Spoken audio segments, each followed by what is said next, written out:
Bonjour les enfants, aujourd'hui les belles histoires arrivent à la maison. Ce mois-ci, il s'appelle La princesse heureuse. Depuis sa naissance, la princesse s'appelait ainsi, heureuse, et ses parents qui l'aimaient beaucoup avaient tout fait pour qu'elle le soit, heureuse. Sa maman l'avait cajolée, son papa l'avait promenée dans ses grands bras, sa nounou avait chanté pour elle. Son maître ne lui donnait jamais de punition. Le cuisinier du château ne cuisinait que ce qu'elle aimait. On lui avait donné un petit cheval docile qui ne sautait que des petits obstacles faciles. On lui avait offert un chien géant qui éloignait d'elle tous les méchants. S'il y avait trop de soleil, on l'abritait sous une ombrelle.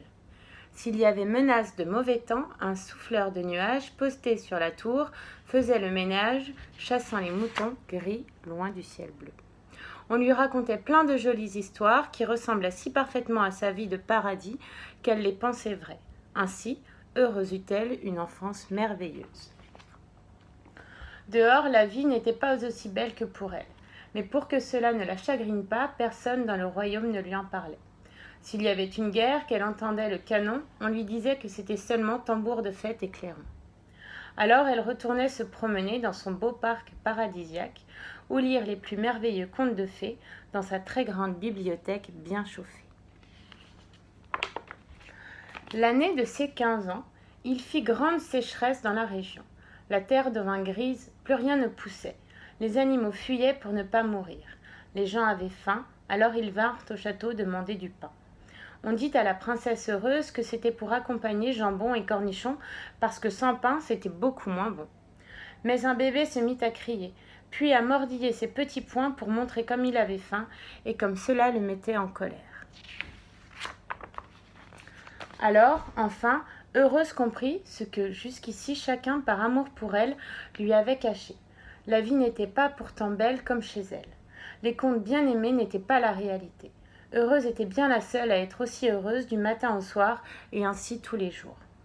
Pour la plupart des gens, la vie était plus dure. Heureuse en fut désolée, si désolée qu'elle se mit à pleurer. Pleurer pour ce bébé qui n'avait que ses petits poings pour calmer sa faim, et pour les autres qui n'avaient presque rien. Comme elle avait vraiment bon cœur, elle pleura toute une rivière de larmes dorées qui se mit à couler à travers toute la contrée.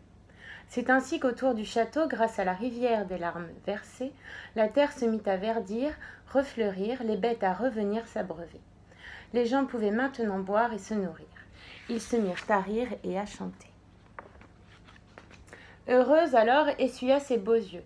Bon, ça suffit, assez de larmes dans ce pays. Mettons-nous au travail tous ensemble, mes amis, pour faire de notre région un vrai petit paradis où chacun prendra soin de tous comme font les bons amis. Ainsi fut-il fait, petit à petit. Le souffleur rappela les nuages qui l'avaient chassé, comme le berger rappelle les moutons égarés loin du pré. Et il plut ce qu'il fallait au blé pour pousser. Les villageois installèrent de nouveaux puits pour arroser les jardins et les arbres à fruits. On construisit de nouveaux chemins, de nouveaux ponts, de nouvelles maisons pour ceux qui venaient de loin et avaient grande envie de vivre dans ce beau pays. Heureuse fit ouvrir en grand les grilles du château. Ainsi chacun put profiter à son gré de l'ombre du parc et de sa beauté, y écouter la musique et y danser, lire les livres de la très grande bibliothèque quand il pleuvait. Et les gens racontaient à Heureuse des histoires tristes et gaies, les histoires de leur vie.